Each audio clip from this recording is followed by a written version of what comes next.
Good morning, everyone, and welcome to our third annual Farmers Breakfast. And I couldn't think of a better way to start this day and this week than to be surrounded by exceptional people and really good food. So I just want to thank you all for taking time out of your busy schedules to be here today. I know there are a lot of other things you've got going on and a lot of other places you could be, and thank you for taking the time to join us. Everyone in this room today is really an important piece in the world of agriculture. And we have farmers, we have manufacturers, we have students, and we have so many more in attendance today. Every one of you makes a big difference, and it does not go unseen. So there was a little story that was shared with me about two farmers. They never met, but they came together to save a calf. Now, this farmer was having some issues with their week-old calf, and unsure of what to do, they called their friends and their family, and they were given the number of someone, a stranger, that may be able to help. They called, and the gentleman said he was leaving a concert in Hershey, but started listing off the items that would be needed to help the calf. He then called his friend to put together a basket of medicine and tools, and he made his way to their farm. So he left the concert in Hershey, he went to the friends, he picked up the basket of things, and he headed down to their farm. Again, to someone's home of a person, a family they have never met. So I've got myself all mixed up. So, yeah, right? All right, so it's 10 o'clock at night, right? Most concerts at Hershey don't finish up at 5 p.m. in the evening. Well, he arrived on their farm. He got that calf all fixed up. And I can tell you that that calf's name is Big Mac, and Big Mac is thriving. And I share this story because what I have learned is that every one of you is a piece in the agriculture puzzle. The connection that was made that night between two strangers and a calf who was in crisis continues to this day. That's the kind of people that we have in agriculture. And I would very quickly like to recognize the folks from the story. So the Rogers family, who are right up here with me in front today, was the family where Big Mac still resides on their farm. And Brian Smizer is the man that came all the way from Hershey after a concert to help them. Again, I want to thank you all for being here today. A lot goes into pulling this off. So I want to give a huge thank you and a big round of applause to Eureka Volunteer Fire Company for the use of their hall. And I will tell you, the breakfast never disappoints.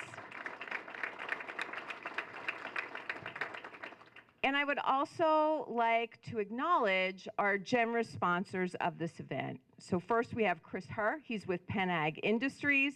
We have Sherry Bonowitz and Josh Snyder. Josh is a York County guy himself. They're from Energy Transfer. And I haven't seen him yet today, but also need to mention Rob Bulware with Seneca Resources. So want to welcome Chris up to just share a few words with you today.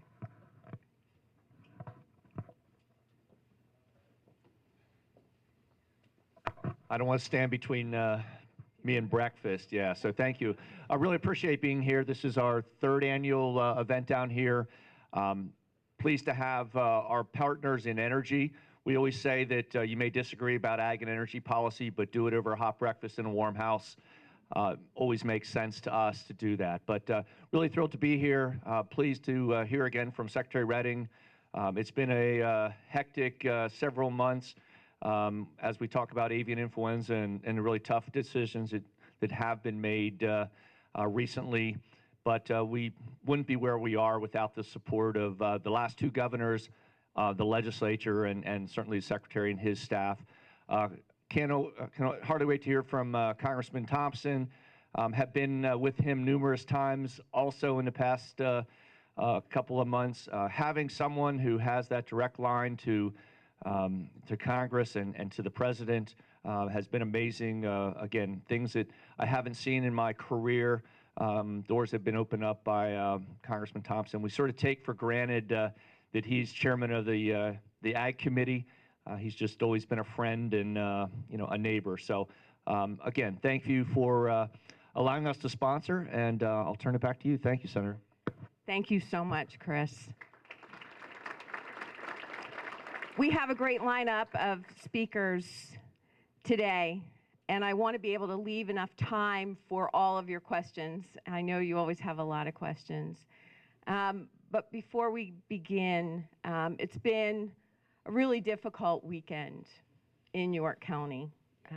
We lost a police officer in the line of duty. And in this capacity as a state legislator, I can tell you that I've lost track of how many times I've had to stand on the floor and honor a fallen hero. But this one really hit hard because he was my constituent. And while he ran with the West York Police Department, he lived in York Township, and his family is in the greater Red Lion area. So if you could, please join me in a moment of silence, remembering our fallen officer, Andrew Duarte.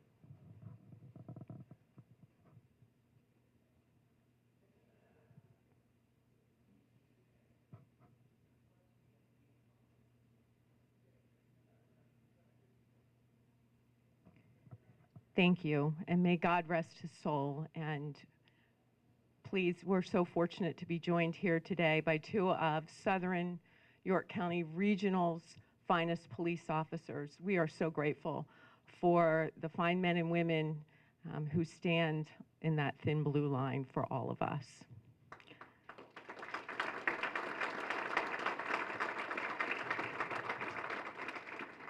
And now, if you could, please join me in the Pledge of Allegiance.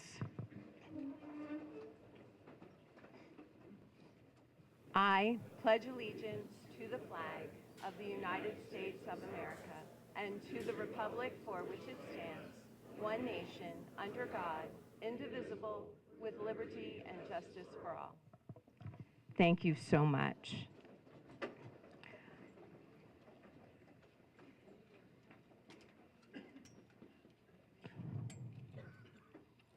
We have several people that we need to recognize who are here with us today. We've got State Representative Mike Jones, our state rep from the 93rd. We are in his district as well today. We have Logan Hoover. He is from United States Senator Dave McCormick's office. We have Logan Wolf. He is with Congressman Lloyd Smucker's office. We have Rebecca Hurst and Melissa Coons. They are from the United States Department of Agriculture.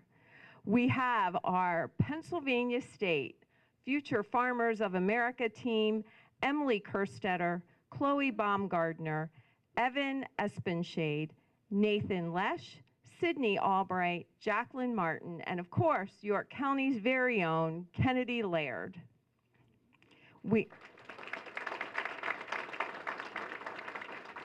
The future is indeed bright in York County agriculture. We're also joined with Dr. Chuck McVean, Dean of the Kinsley School of Engineering, Sciences, Technology at York College. He's been shepherding the environmental horticulture program to great success, and Jeff Vermeulen with York College as well. Well, I know everyone is eating and we still have a few folks grabbing their food, but I wanted to bring our first presenter up. She is a native of York County and a draft horse mucker extraordinaire. And that she is Kennedy Laird. Now, Kennedy is a 2024 Red Lion High School graduate, and she is serving as Sentinel for Pennsylvania State FFA. She is attending Penn State University, where she's majoring in agricultural and extension education and minoring, all of you local elected officials, take note, she is minoring in grant writing. Do you have business cards with you today, Kennedy? So Kennedy she's phenomenal, and she is truly shaping the future of agriculture, not just here in York County, but across Pennsylvania. And with that, I want to turn it over to you, Kennedy. Thank you so much. Good morning. I just want to start by thanking the Senator for having not only me, but my entire team with me this morning. So, team, could you stand up really quick?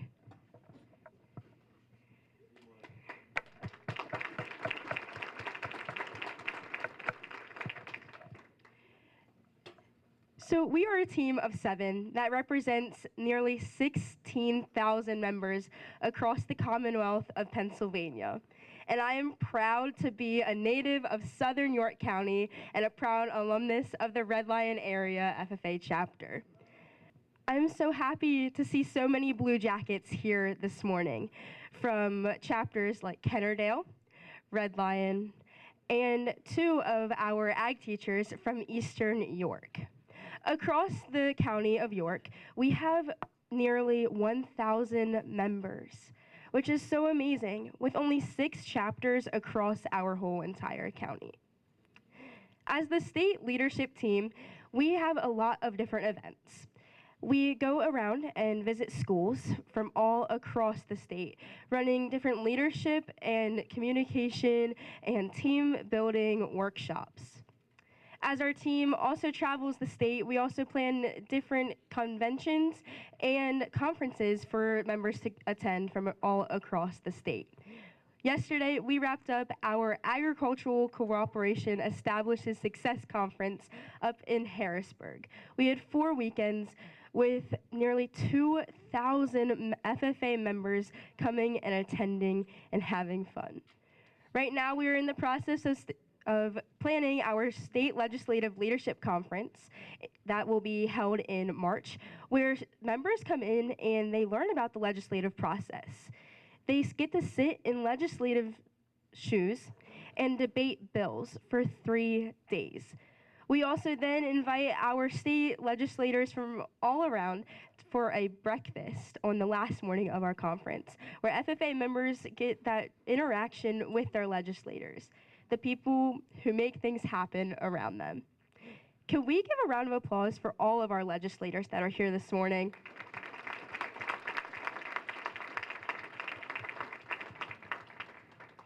Without you, we wouldn't have this breakfast, and we wouldn't see the change happening here in our state and across our country. I just want to also thank each and every one of you for attending this breakfast this morning. It means a lot as a York County native, but also just as an FFA member, to see the support that each and every one of you give every day by providing our food and working really, truly hard every single day. Agriculture needs you, and everyone who wears this blue jacket looks up to you, because we know that agriculture is in your hands, and you are shaping the way for us to be the change makers in agriculture soon. Thank you so much, and enjoy your breakfast. Thank you.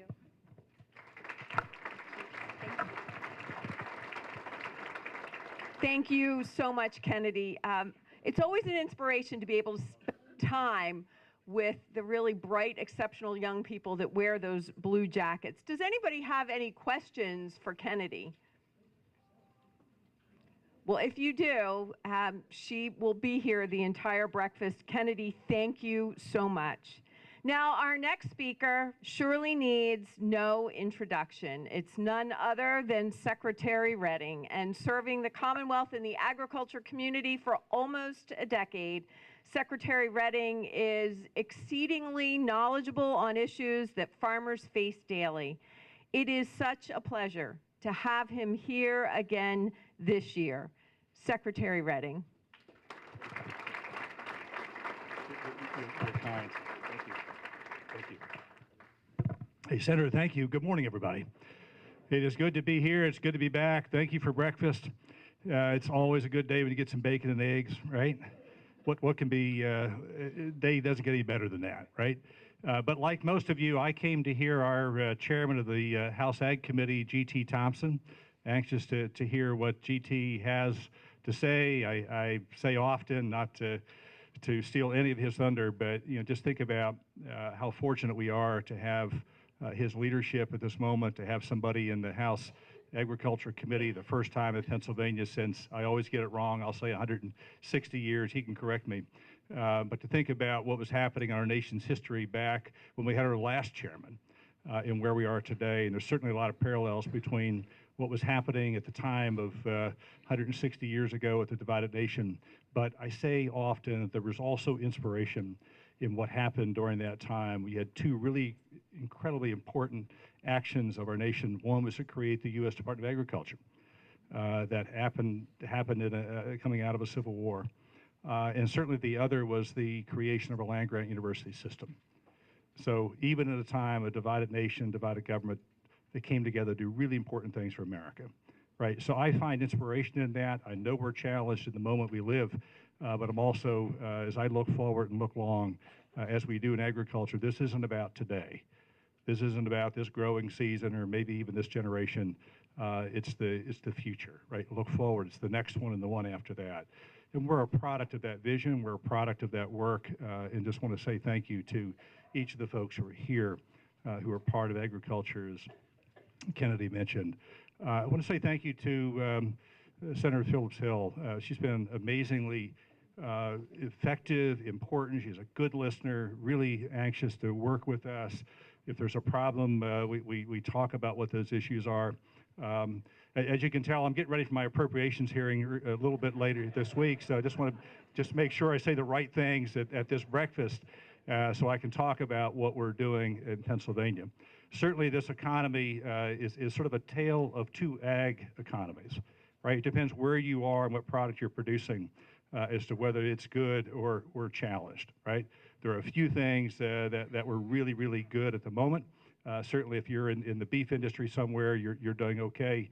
And calves are fine, livestock, dairy, I can say that sort of every 5 years, the dairy industry is pretty good. If you're on the grain side of this business, right, really challenged. So it depends where you are, even in Pennsylvania.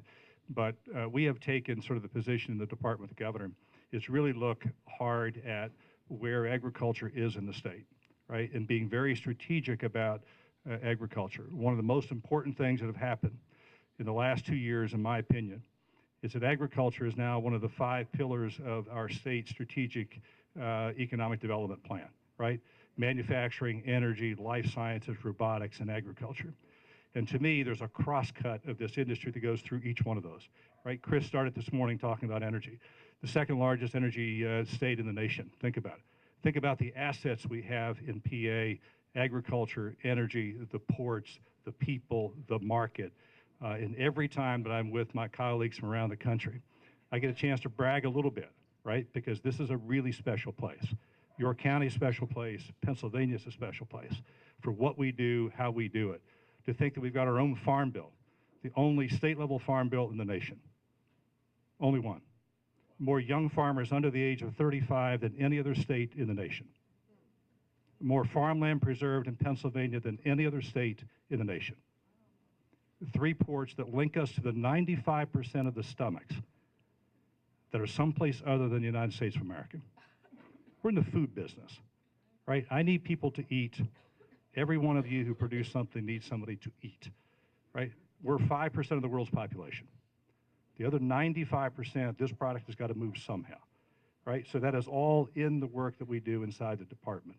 And I'll close out by saying 2 things. One, as we step into this new sort of budget season, I'm particularly pleased to have, and Chris alluded to this, the high path avian influenza It is swirling, it is flying around us, it is really challenging at the moment.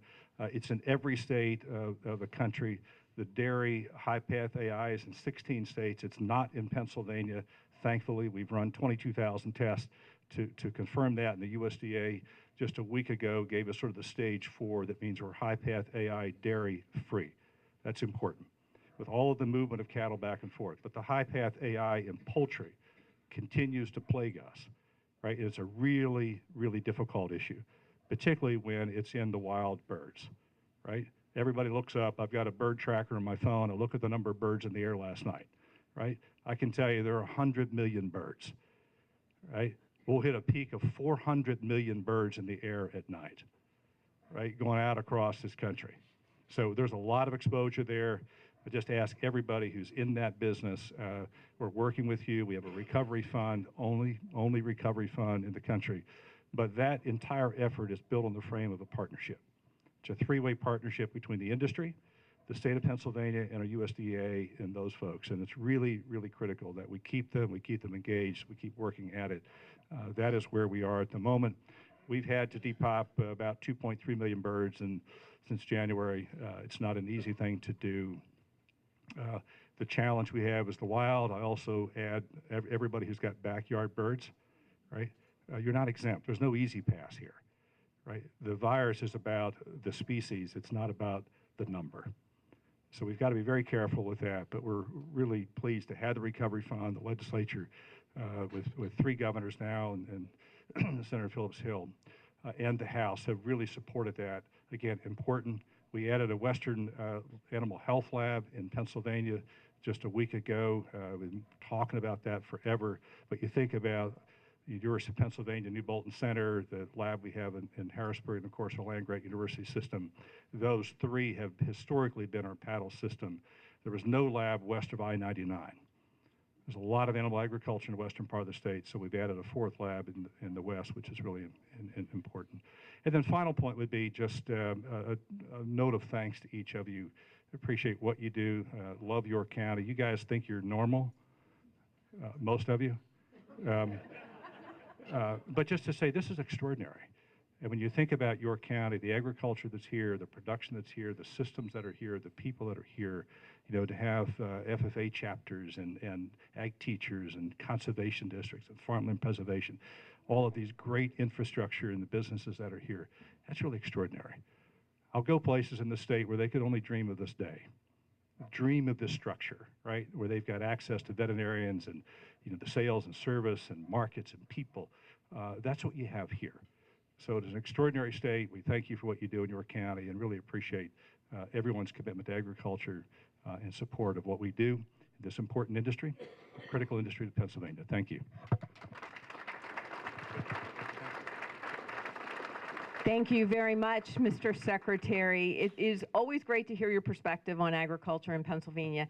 Secretary Redding will be sticking around to take questions at the end. And just so everyone knows, I may have a bit of a reputation as being a tough customer in Harrisburg, but I always have a warm spot for the Secretary in my heart. So it is my great honor and pleasure to be able now introduce you to a dedicated public servant, a leader, and a true advocate for agriculture in Pennsylvania.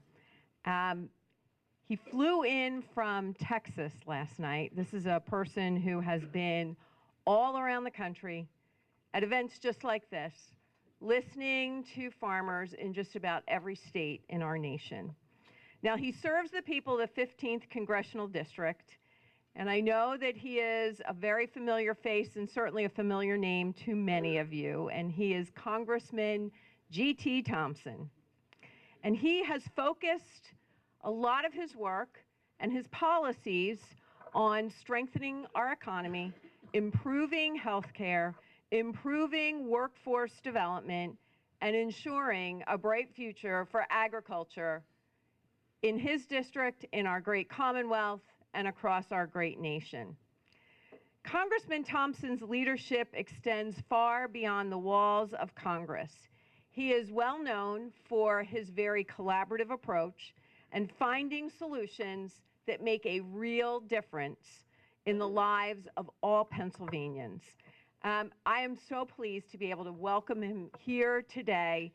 Please join me in welcoming Congressman G.T. Thompson. Thank you very much. Don't go too far. I'm going to do this. I sometimes do. I was going to do this at the end, but I'm going to do it right up front because I think this is all we're all committed to this. First of all, I love anyone that loves agriculture, and I know that's you. And I love anybody that has a nickname that goes by their initials as well.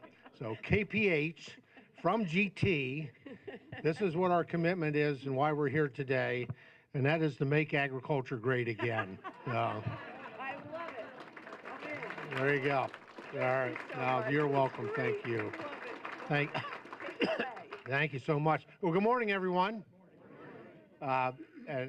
And KPH Senator, thank you so much for the invitation to be able to join you all today here.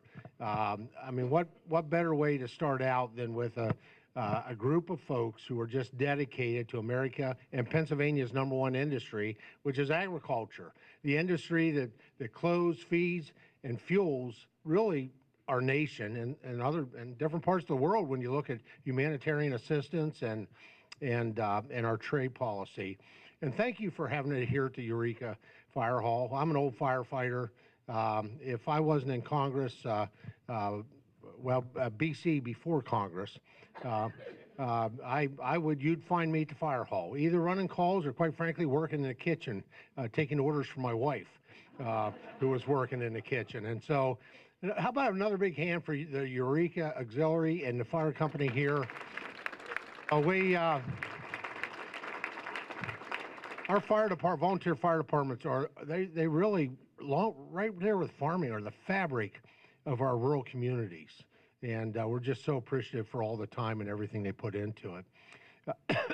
As the senator said, I'm Congressman G.T. Thompson. I represent the Pennsylvania 15th congressional district. It's a tiny district. There's 18 districts in Pennsylvania. I represent 1/3 of the landmass of the state, 18 counties, and more than that, I have just a privileged honor to being Secretary, you got it closer than anybody ever has in an introduction. I have the privileged honor of chairing the House Agriculture Committee, the first Pennsylvanian in over 170 years to do that job. We had the first one in 1820. Yeah. And then we had one just prior to the Civil War. I'm not saying they had anything to do with the Civil War, but I don't know for sure. And I'm the third, so and the 53rd overall. And it really is an honor. I'm from a long line of dairy farmers. My family we milked, we processed, we bottled, and then we peddled it. And some of it we sent over to my great uncle and great aunt's ice cream place. It was called the Bebop. And then unfortunately today all those dairy farms and processing lie at the bottom of a lake. They were all taken by eminent domain for a flood control project. And needless to say, I don't like eminent domain, and I love private property rights. There you go. Our past experiences shape who we are today. And I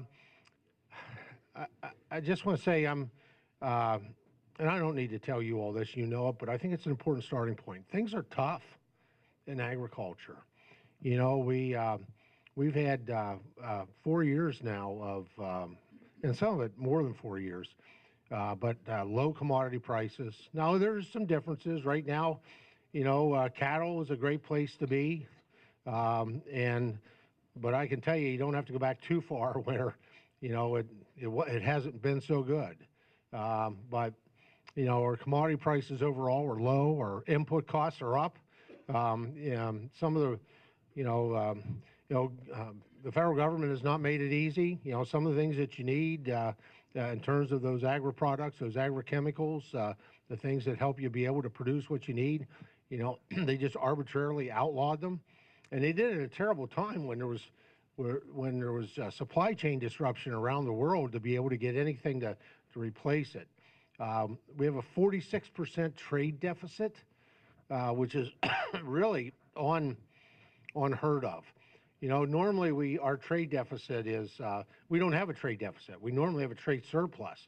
When I think about the Great Recession of 2008, 2009, agriculture was the only industry that was above water. It was vibrant, but it was because of our trade. And to have a 46% trade deficit, it's just challenging. And so that's our starting point. You know, it has been really, really difficult.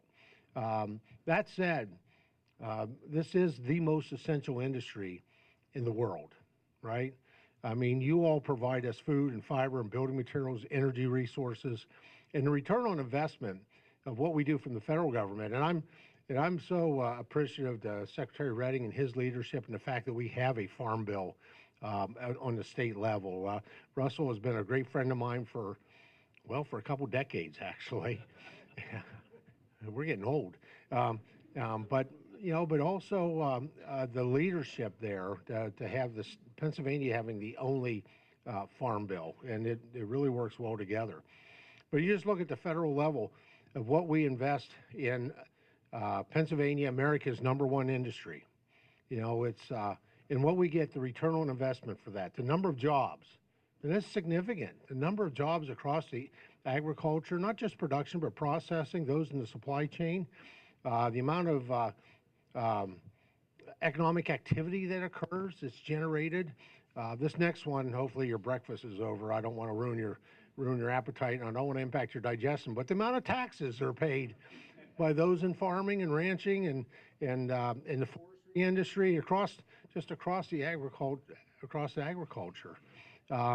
There is the amount of food security that's provided. And food security is national security. If you don't have food security, you're relying on another nation for your food supply to feed your population, your people. You don't have national security. You're at risk. We don't have that in this country at this point. And then, quite frankly, what you all do for the environment, for the climate.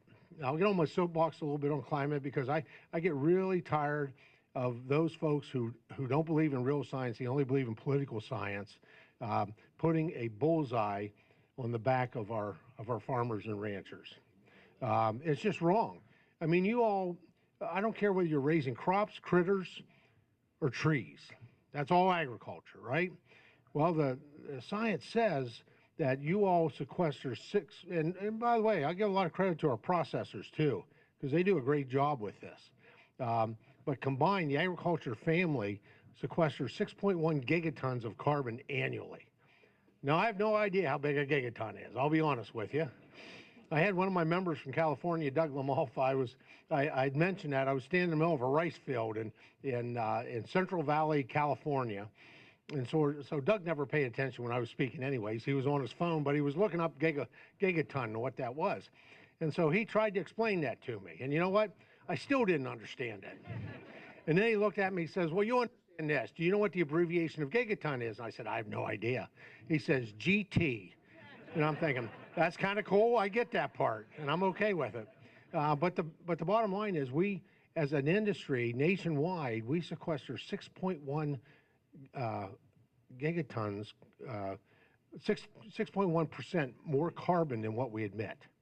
You all are part of the climate champions, and we got to tell that story. You know, I'm tired of people accusing our farmers and our cows. You know, the people that believe in political science with climate change, and I believe climate change is happening. I mean, because my groundhog in Punxsutawney kind of predicted 6 more weeks of winter, and we got it, right? But we have to tell the story because we have a great story to tell, and we don't do that often enough about, and you all are the climate champions of the world. Nobody does it better. There's no industry that does it better. There's nowhere in the world do they do it better than the American farmer. Now, I use that broadly. That includes ranchers and foresters as well, and our processors. And so return on investment, you know how much we spend on the Farm Bill, what we invest in agriculture? It's 1.7% of what the government spends overall. And that's for the #1 industry. There's no greater return on investment anywhere because of what you all do and the work that you put into feeding, clothing, and fueling this nation. So let me talk about, we got this, we're working on a farm bill. We've been working on a farm bill. Unfortunately, I haven't had all the right partners in place, quite honestly. We did in the 117th Congress, which was last Congress, we did pass a farm bill out of committee. We did that with bipartisan votes. I wrote that farm bill using a couple different principles. Number one, we're going to put the farm back in the farm bill. Number two, we're going to do this from the outside in. So what's that mean? Well, normally in Washington, and I don't know about Harrisburg, Senator, I speed up when I get to Harrisburg to get around it, honestly. I'm just being honest. Great people that work there, but I do. That's true. I do stop. I spend a lot of time at the farm show, and I love spending time with Secretary Redding and his staff. And but we I don't even remember what rabbit hole I was going down. Tell you the truth. Yeah. Yeah. Well, we put. Thank you. Outside in. Normally, we a lot of times they write legislation, especially in Washington. Not sure about Harrisburg. From the outside in. What's that? From the inside out, actually. So they identify 4 or 5 experts, and they lock them in a room. I think to be productive, they ought to give them lots to drink and no bathroom privileges. But that's just my thought.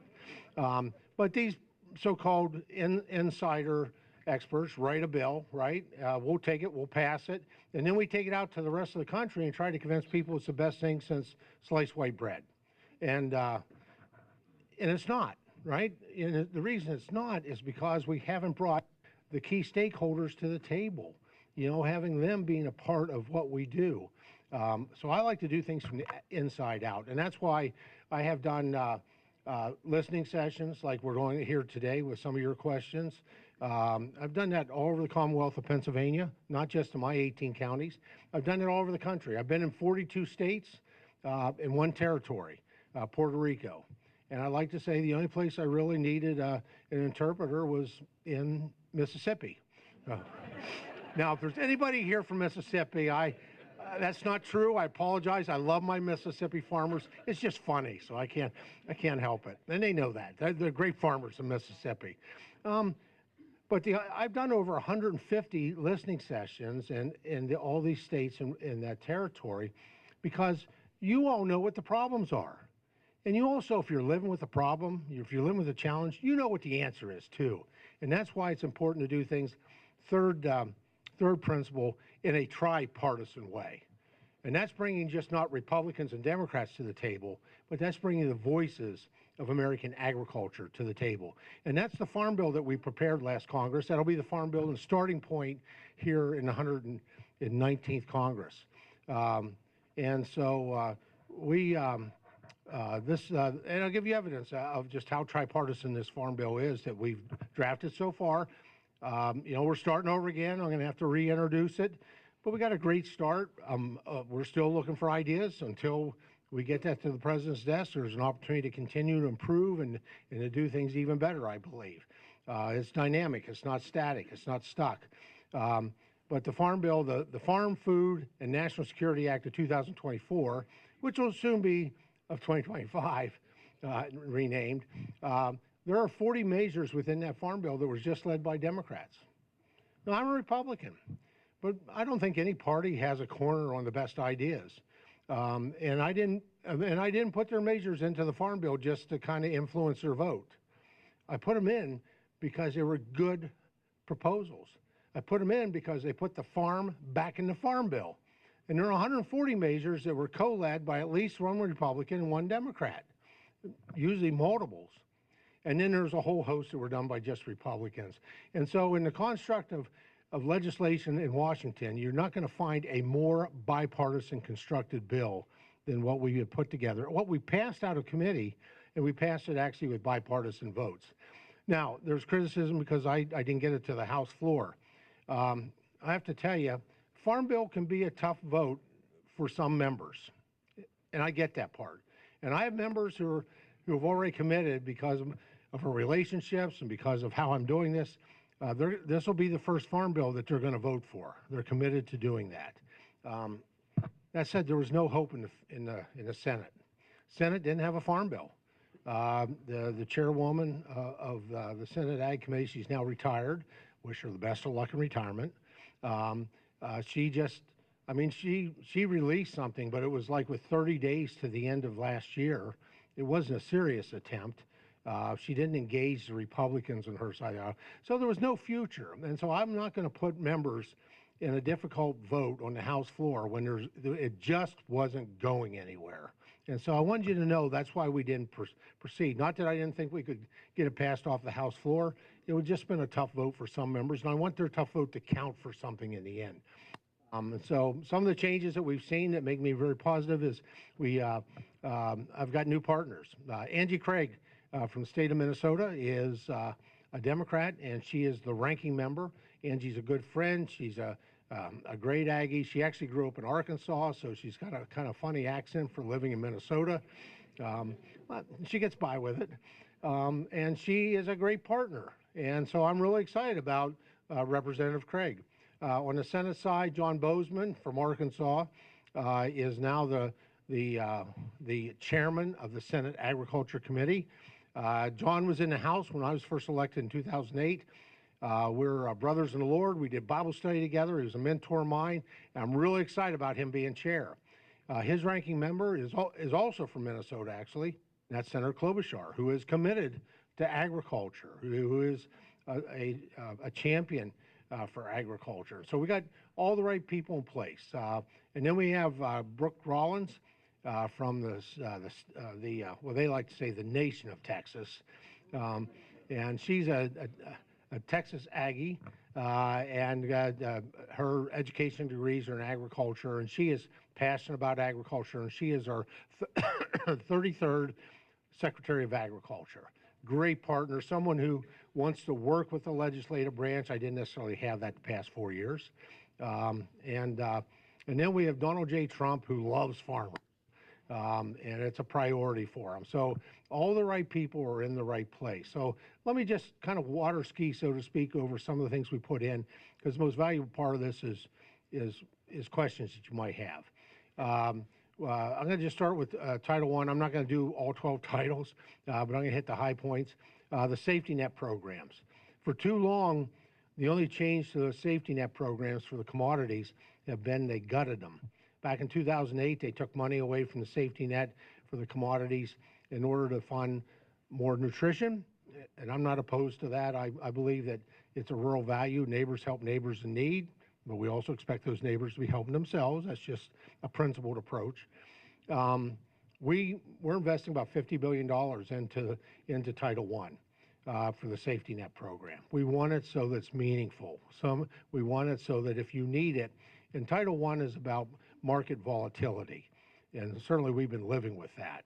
And so a significant investment for the first time in generations in Title I. Title XI, which when I'm doing listening sessions all across the country, certainly in Pennsylvania, they tell me and it really was the number one goal, crop insurance. And the request was, please protect crop insurance. And I'm thinking, I think we can do better than that. And we did. With the proposal we have, we actually make crop insurance more affordable for everyone. And we extend crop insurance to those specialty crops. There's hundreds of them out there that do not have crop insurance policies at this point. We provide incentives for the private sector who develop these policies to be able to wade in on the specialty crops. And so that's, and we didn't do that just for new, young, beginning, and veteran farmers. That's an important population because you know, that's the next generation of folks who's going to feed, clothe, and fuel us. But we did it for everybody because if you've been farming for decades, you deserve to have that opportunity to make it more affordable and more useful at the end of the day. And then my definition of American agriculture is science, technology, and innovation. Always has been.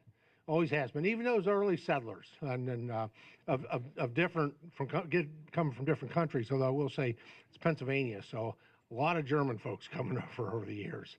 You know, that's why I got the groundhog in Punxsutawney, Pennsylvania. It's a German tradition. They always went out about the beginning of February and shot groundhogs. That was what they did. That's actually how Groundhog Day started. Now we celebrate them today. We still shoot them too, actually, in Pennsylvania. But those early settlers, they you know, their ships came into the East Coast. They they unloaded their wagons or built their wagons or bought their wagons, and they headed west, right?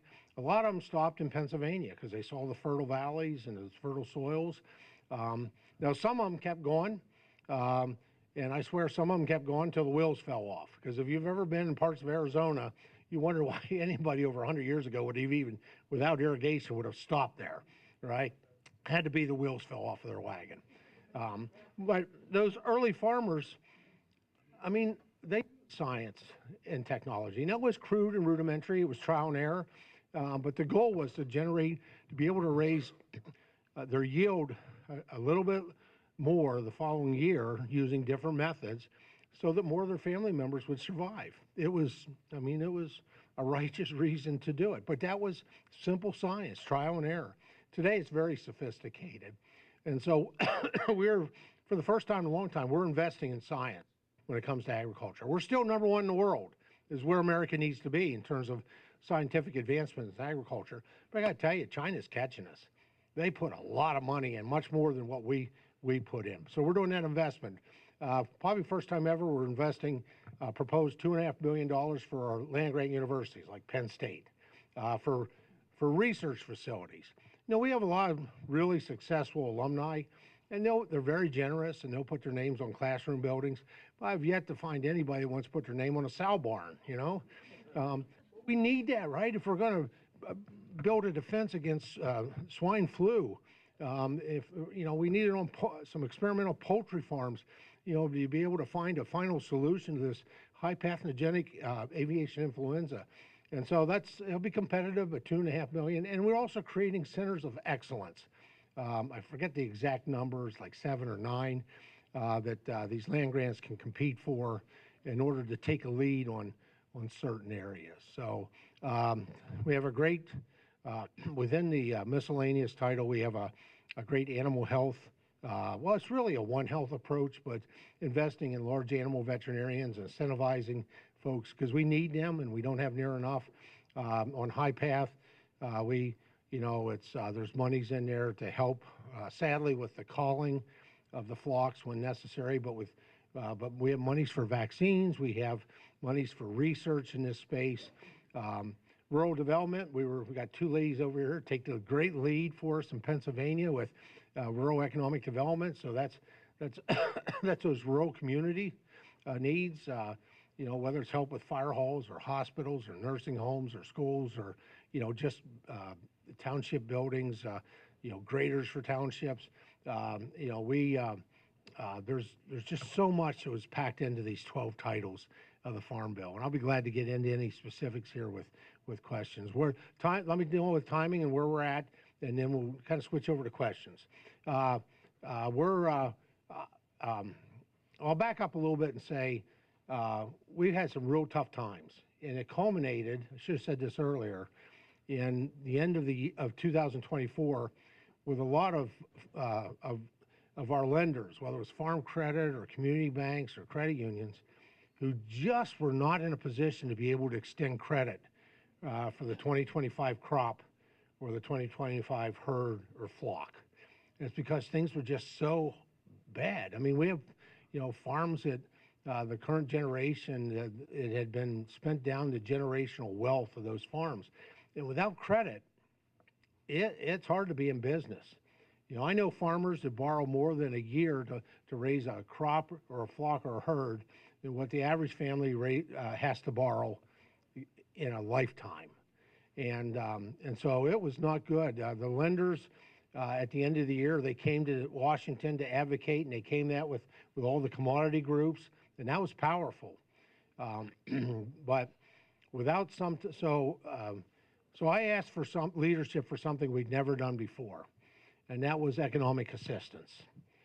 We've just kind of unheard of for agriculture. And I remember the first time I walked into the speaker's office and I gave him a certain figure. Well, I made the case of why we needed it. I told him about a couple of anecdotal situations where farmers had committed suicide because they were the generation where the farm was going to go away on their watch, and they couldn't handle that. And I gave him an amount. It's negotiations, right? You start up here. Well, I gave him the amount I was looking for, and his eyes got this big around. But at the end of the day, you know what? We got $10 billion. And that $10 billion has opened up the credit that we need. Now, it's not enough to turn things around. We need to do this farm bill, and we need to get this farm bill done, in my estimate, in the first half of the year. And the sooner the better. If we wait to the end to deliver this farm bill, and I think with confidence we'll get it this year, but it needs to be and the sooner the better, towards the first day of the year. If we wait until July or later, I'm going to have to go back to leadership and beg, and I don't like to beg, for another chunk of money for economic stress assistance in December. We won't have to do that. I don't think our farmers want it. Now, the money that is coming out, I will tell you, Secretary Rollins, one of the first things she did last week after being confirmed and sworn in is she signed a memorandum to get that money out the door basically by March 15th, because we need those resources coming out to our farmers now. So that's where we're at time-wise. And why don't I stop there, because we could talk about Prop 12, we could talk about solar fields, no such thing as a solar farm, by the way, and the problems with some of that. But we can do that in terms of you all have questions on stuff. Thank you, Congressman Thompson. So it looks like we are going to have some time for questions for Congressman Thompson and also with Secretary Redding. Although I think Secretary Redding may have had, oh, he's still here. There was a chance he'd have to step out. So, and if you do have questions after, my staff and I will be here to help, and we can send those questions off to their offices as well. So we're going to start over here. Hey, Patty. Hi there. Thank you. Thank you for being here, Mr. Thompson. The question that I have is, every year Farm Bureau members work on their concerns. Yeah. It's a yearly exercise, and those concerns are many, and they go to their committees that take those concerns and put them into an articulate policy. And those policies then go to their state delegates every fall, November, and then they finally approve language. And that goes into a state booklet and also a national, because you've got Farm Bureau right in Washington. Right. Do the bureaucrats down there have those policy books on their desk? Because they would then know exactly every year the most concerns that were common to every farmer in each state, each county, each state, and across the country, and they would know what the farmers want and need. So my question is, who has access to those policy booklets when you put those experts in that room? Yeah. Do they know this?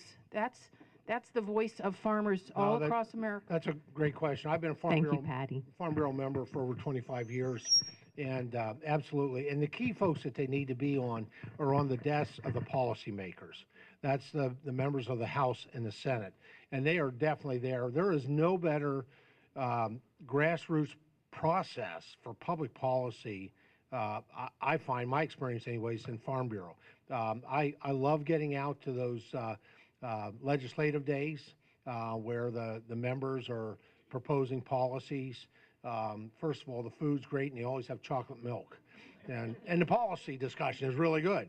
And those policies are important, and they are they're in every office.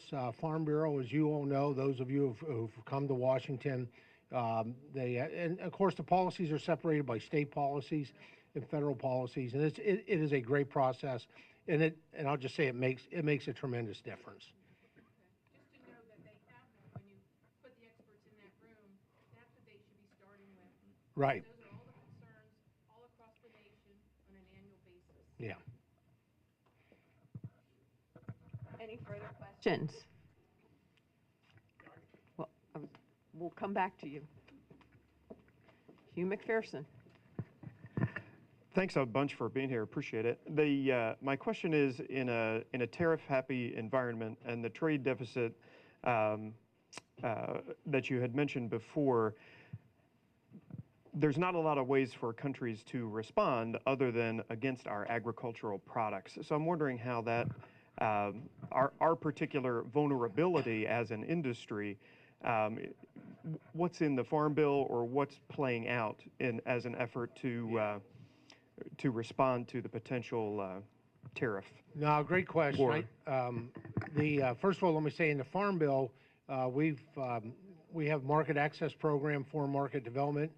We make investments to develop new markets and then to help our farmers access those. Those have been funded at the same level since the time they were created.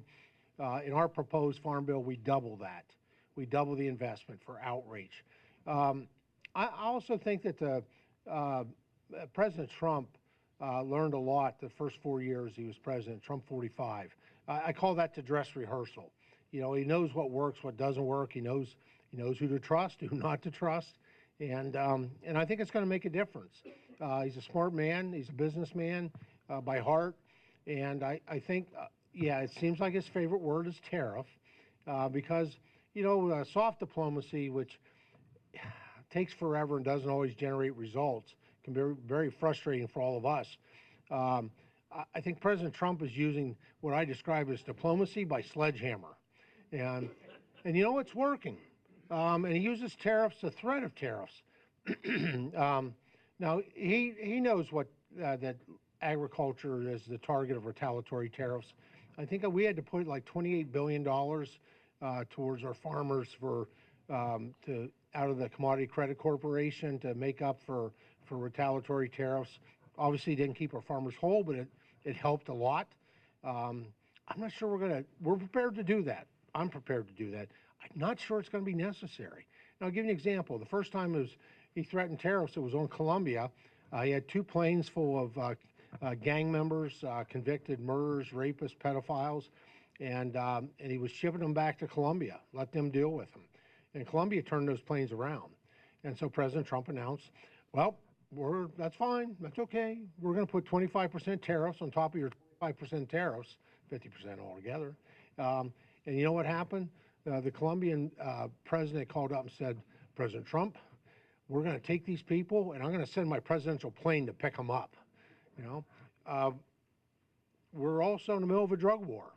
And so early on, I think maybe in the first week, President Trump, and I appreciate having a president that just doesn't talk about things. He makes a promise and he keeps it. He told the leaders of Canada and Mexico, not about a trade war, but a drug war, that you're either going to step up and help seal the United States border to keep this fentanyl coming across that is killing our citizens, or we're going to put 25% tariffs on you, on everything. And probably within 24 hours, the Mexican president, she called and said, going to put 10,000 Mexican troops on your southern border to try to stop this flow of these deadly drugs into the country. Same thing in Canada. We're going to put more people. We're going to put electronic surveillance. You know, he uses it a tool and very effectively. Now, I have expressed upon him, even during the campaign, my concerns with retaliatory tariffs, because that's where everybody goes to, the thing that is most essential in people's lives, which is food, to put tariffs. I'm hoping you know, I think Trump 47, President Trump and his team has learned from the first 4 years. They had 4 years to plan, and I'm hoping that we avoid any of that. I will say if it does occur, you know, we'll be prepared with the CCC. I'm hoping that won't be necessary. The other thing I can promise you is the Agriculture Committee will be leaning in with President Trump, Secretary Rollins, the Commerce Secretary, the USTR, who I think he'll be confirmed, Jamison Greer, the Chief Agriculture Negotiator, who I can't name his name right now. He doesn't get Senate, doesn't need to be Senate confirmed, but he hasn't been officially appointed yet. But he's a good friend, and he'll be very, very effective in that role. I think we have the right people in place in order to be able to address that. Senator, I'm sorry. Yeah, just let me add a couple points. One, I mean, certainly on the tariff issue is a highly sensitive concern, right? So from the state's perspective, it's about $3 billion of exports 2/3 of that food, probably 1/3 of that is hardwoods industry. So really important that we keep those channels open. In the previous Trump 1 administration, just to bring it home, I live in Adams County. You guys grow a lot of fruit. We grow a lot of fruit, right? So in that trade dynamic at that moment, so we ended up, not that we export a lot of apples to India, Washington State does, our primary competitor. There was an 8 million bushel market that went to 0. And we're back at about 10% of that as of December. It's an 800,000 bushel market. What happened is Turkey and Poland now serves India. Right? So this is where we need to be sensitive to, and I think the president will be, and certainly having the chairman, but just sort of to point out that this is a very, to borrow from your breakfast, it's a puzzle, right? It's a really important. It's a big puzzle, right? So you have to see the pieces of it, but making sure that we're thinking about the impacts, that we're prepared to respond in the event that we end up in these tough negotiations. It's really important that we respond quickly. So I think on the tariff side, we're hopeful. I mean, listen, it's leverage. It certainly has everybody's attention, to include ours. We're hopeful now that we don't have to trigger all of that. And just a final point, with the high-path avian influenza, the biggest issue is trade, right? It's the reason we're not vaccinating. It's because other countries don't want vaccinated chicken. 22%, about 22% of broilers are traded overseas. And we have a lot of trading partners that the only science they believe in is political science. They don't believe in agriculture science. I look at folks and say, what would you sooner eat, a healthy chicken or a sick chicken? There's reasons some of us get vaccinated is keep us healthy, and those vaccinations don't stay in your body. Makes you well and moves on. So, but that really is step one, though, and I'm encouraging the administration to do that first, because we know who those trading partners are, and they need to be talking with them about them adopting real science so that we don't disrupt those trade markets, especially for the broilers. Next question. Congressman, thanks for being here today, and thanks for having a great staff on the House Ag Committee. Thanks, Mr. Jones. They've got some great people working for you. Also, thanks for the work you did on the Ag Workforce Survey last year that came out. I think that opened the eyes to a lot of your colleagues in D.C. as to the problems with finding ag labor, and what are the chances of introducing the Ag Workforce Modernization Act? That was introduced a couple of years ago, didn't go too far. I use the H-2A program and also the H-2B program, and both programs are in need of modernization, and President Trump uses both programs himself, but in the first term, and in fact in the last few administrations, we've had very little success in improving either of those programs, and certainly with the potential for mass deportation in the ag community, who's going to harvest the crops if you can't bring in legal seasonal workers from Mexico and other countries? So I'm just interested to know where you think, and if there is a chance of any improvement to either of those programs. Yeah, Mr. Jones, thank you for asking that question. We, under the rules of the House and 118th Congress, I was able to have 6 subcommittees and a task force. So I took the opportunity to form the task force on agriculture workforce. Now, we don't have a lot of direct jurisdiction legislatively on that type of legislation, but it's important to all of you and, quite frankly, farmers and ranchers across the country and processors, because you can't have production without processing, and there is no processing without farmers. And so, really serious about getting something done. So, I did something that wasn't real typical. I did equal numbers. Normally, if you're in a majority, you stack the deck so you'll always be able to pass something. I didn't do that. I did 8 and 8. 8 Republicans, 8 Democrats, including myself and the ranking member. And normally, to control the thing, you appoint a chairperson from the majority and the ranking member in the minority, which doesn't have a lot of power and authority. I did 2 co-chairs. Rick Crawford from Arkansas, and Dawn Davis, a Democrat from North Carolina, and they did a great job. And at the end of the day, and I will say these 16 members were pretty diverse politically. On the Democratic side, I had them where they were bed bug crazy, okay, progressives to where moderate. And quite frankly, on the Republican side, I had center right to bed bug crazy right. And those bed bug folks tend to meet together. They're so far in the extremes. And they did a great job. They came up with about 20 recommendations for reforming H-2A or agriculture workforce, legal foreign workers, basically. A lot of it in the H-2A area. And of those, they had, I think, 15 recommendations they come back and they had their 20 or 20-some recommendations, and they all passed, got a majority of votes, and that wasn't good enough for me. I sent them back to work, and I said, I want to know how many votes each one of these got. And they went back. 15 of them were unanimous.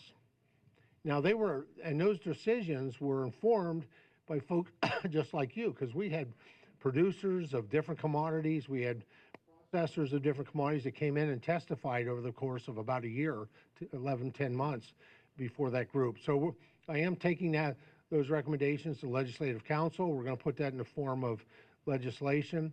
I'm going to make an ask of the Speaker that Agriculture get that. Probably not going to happen. It's probably going to be Judiciary.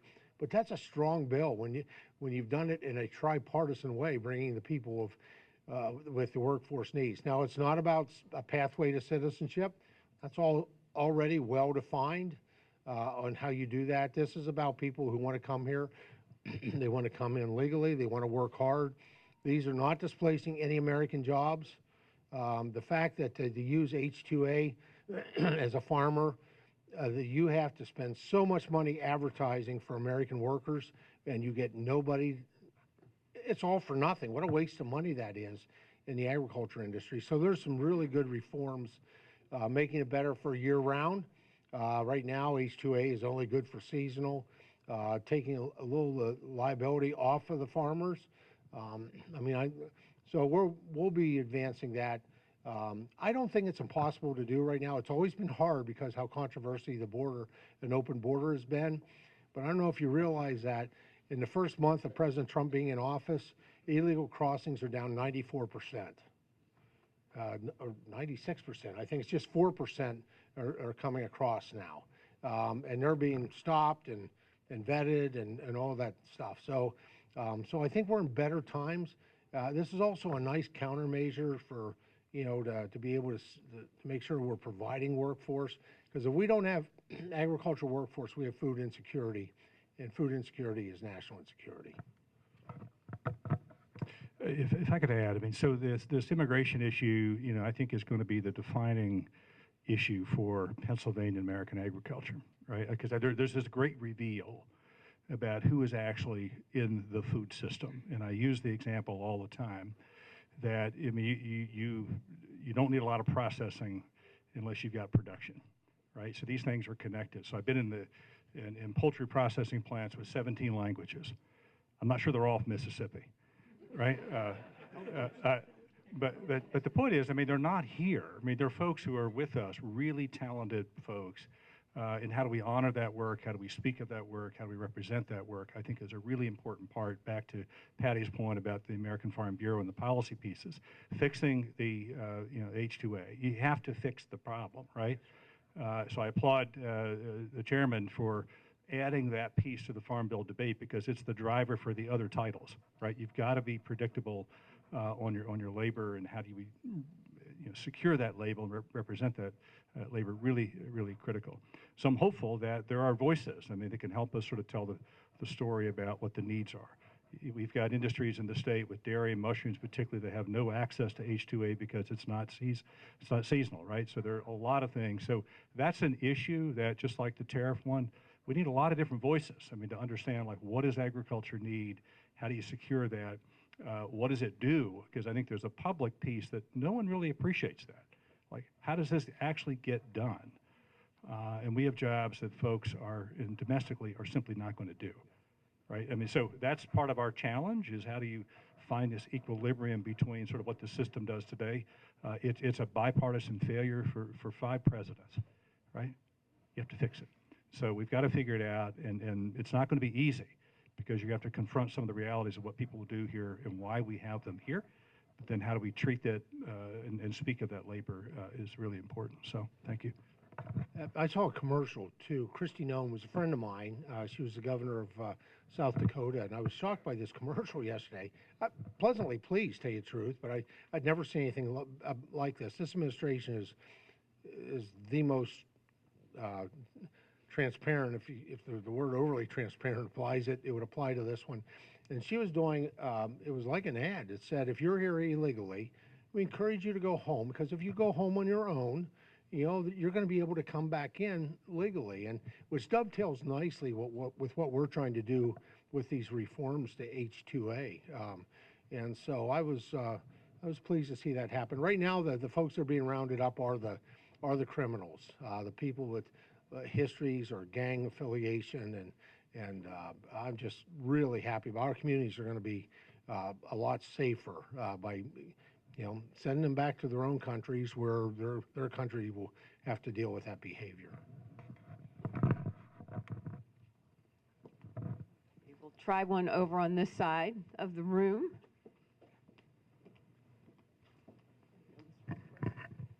Could you talk a little bit about the conservation programs?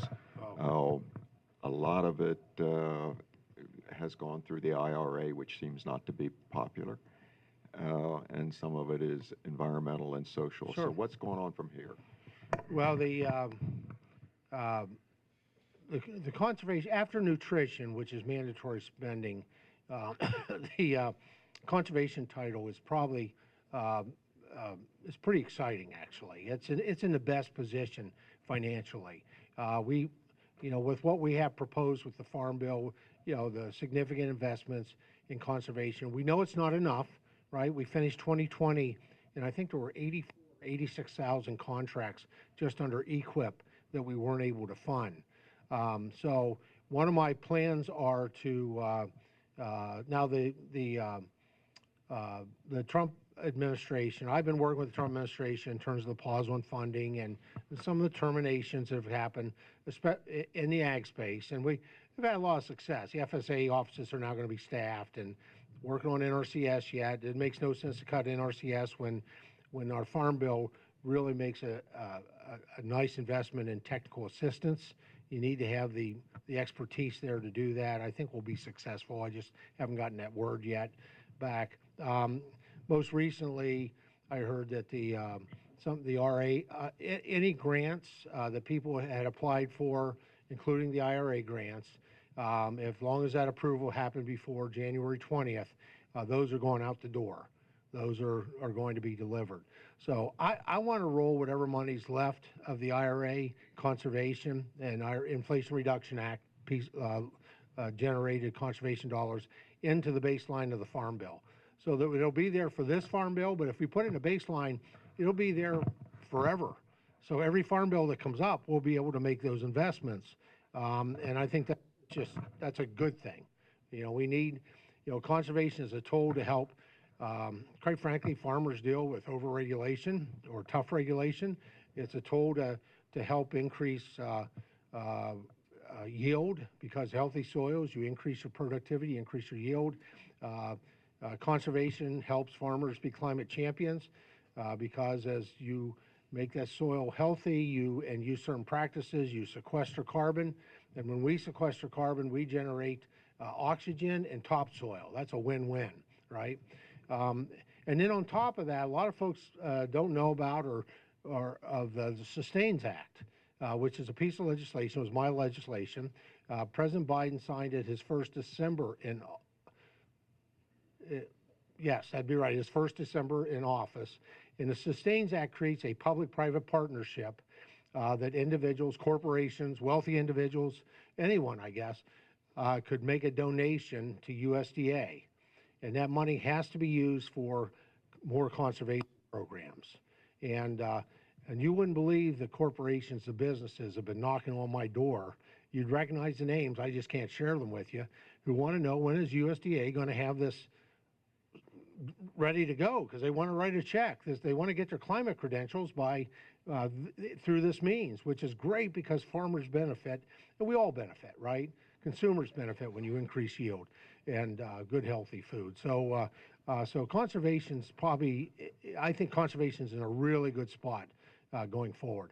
Unfortunately, there was a real push by Secretary Vilsack to push these dollars out the door. You know what? And that was once and done. If he had just tapped the brakes, even after the election was over, we'd have more money that we could put into the baseline. They didn't do that. And so what we have isn't, you know, I don't know what we'll have, maybe about $14 billion or something like that, but that's great. That'd be really helpful. Just to add, I mean, Paul, to your point, I think what's beautiful here, you've got, you know, Congressman, Congress, you've got the Senate. I speak of this conservation as really one of these really important partnerships between many, many people, right? And what Congress has done, and to GT's credit, I mean, he's been an advocate on the conservation side, building that conservation title more and being really sensitive to sort of what the needs are, particularly in animal agriculture for us here in PA specifically. We took the ARPA funds a couple of years ago and drove those out, and I think the number's like 1,900 farm projects, Chris, I think it's in the neighborhood. And then this fiscal year, with the Senator's help, we have funding now for the ACAP program, the Ag Conservation Assistance Program. So we started with some federal funds and then moved that to the state through general tax, right, Chris? But the point is that it's built on this partnership between what NRCS does, what Congress does, a lot of synergy, right? And so keeping that momentum, to think about this. When I was here last year, I could not say this, but we have the best report card, you know, from the Chesapeake Bay in nearly 20 years, right? 5 times the reduction in nitrogen in the last 5 years than we had in the previous 10 years, right? To get the Baltimore Sun to say anything good about us, right? I say it all the time, like that has never happened. 2 good stories, 2 editorials talking about what Pennsylvania agriculture is doing. So with a lot of momentum, a lot of work done there. And by the way, a lot of the conservation funding that we use, even the ACAP, is coupled with the EQIP funds and conservation planning from NRCS. So really nice partnership. Thank you. Yeah. You know, and we knew that those results were coming, right? It just takes time. And so I'm pleased that, you know, the fact that we got that Baltimore newspaper to pay attention, we're really delivering on this, and we're not cutting back any. You know, it's you know, I also believe not only are farmers the climate champions of the world, I think we're the environmental champions of the world as well. You know, I mean, the cost of fertilizer and agrochemicals is too expensive to see it wash off the field and into a watershed. You want to keep it where the investment is, right? And so farmers want to do, you know, the right thing, and I think we're working hard to provide the tools to be able to do that. Now, if we could only give those people that with the really nice houses that live around the Chesapeake Bay to look at what they put on their lawns without any regulation, that might be very helpful. Just a thought. I don't think you find anybody here who's going to disagree with that sentiment, and I'm going to come up here for our last question because time flies when you're having fun. Here you go. Can either of you tell us what cooperating agencies are working with the Ag Department on this avian flu and migratory birds? Our farm has always had migratory birds, but seems like this year it's excessive. And I would give any foreign country the amount of birds that they want with no tariffs. Well, let me just say I've been trying to do my part for conservation in the place of the high pathogenic aviation influenza. Once a year I go to Arkansas and shoot their ducks. And anything I hit doesn't make it to Pennsylvania. So no, it's hard. I don't think it's going to ease up any either. This is in the migratory. I mean, we're blessed to live in these flight paths, I guess, and and I think it's going to keep coming. The Secretary reflected on vaccinations, and we talked about some of the controversy with that between commodity groups. It really comes down to step one is about reaching out to our trade partners and get them to accept real science that these vaccinations aren't going to hurt the quality of the meat or have no health implications. But I get it. If you're in the broiler industry and 22% of those birds are being exported, and your trade partner is going to shut you down, that's a problem. So I'm really leaning on Secretary Rollins and the Commerce Department and President Trump. Step one is really working aggressively with these trade partners who buy our poultry, chickens, ducks, turkeys, and the other, and then other agencies. A lot of it is really within. Well, I think Health and Human Services is probably getting involved. Will be getting involved just because we have seen a few cases where humans have been gotten the virus. Now, for the most part, at least as far as I know and understand, nobody was hospitalized. They developed some symptoms and they kind of got better. So no long-term implications there. Health and Human Services through the Food and Drug Administration may get involved if we start to see milk, but quite frankly, pasteurized milk, best of my understanding, takes care of this.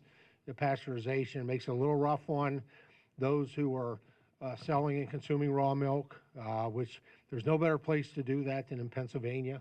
Pennsylvania really has been the best state for that, but it is a word of caution, I think, at this point with the bird flu. In terms of consuming raw milk, might want to put a pause on that till we get our arms wrapped around this. So, but in terms of other agencies, I think it's mostly in the USDA space. So, I would just add, I mean, certainly from I look at Chris, her, and Penn Ag. I mean, those folks have been frontline on this. Certainly Penn State University for us, University of Pennsylvania, New Bolton Center has been a partner here. Conservation districts have stepped into this in a significant way, right? Not as much as you'd like. Okay, then we'll talk after this. I think a point, this is everyone's responsibility. I mean, I think there's a science piece and how do you contain and suppress the disease and then respond if you need it. But preventive efforts are really important. And that preventive side with good biosecurity, it used to be a ground game with high-path AI, and now it's both an air and a ground game. Very complicated to manage. So you need the Game Commission, in our case in PA, the U.S. Fish and Wildlife. A lot of folks are in this. So, yeah, I mean, there's a full list of partners, but we're still in pursuit of that, eliminating this virus. So, thank you. And let me just take a point of personal privilege just to say thank you to the senator for the invitation to join here. I'm going to have to get on the road for I'm supposed to be on the House floor at noon, so I'm in real good shape, better than leaving from Center County. But I also just once again for our future of this great industry, the most essential #1 industry, not just in Pennsylvania but around the country. I'm going to ask our 4-H students to stand up and our FFA students to stand up, and let's give them another great round of applause for our future.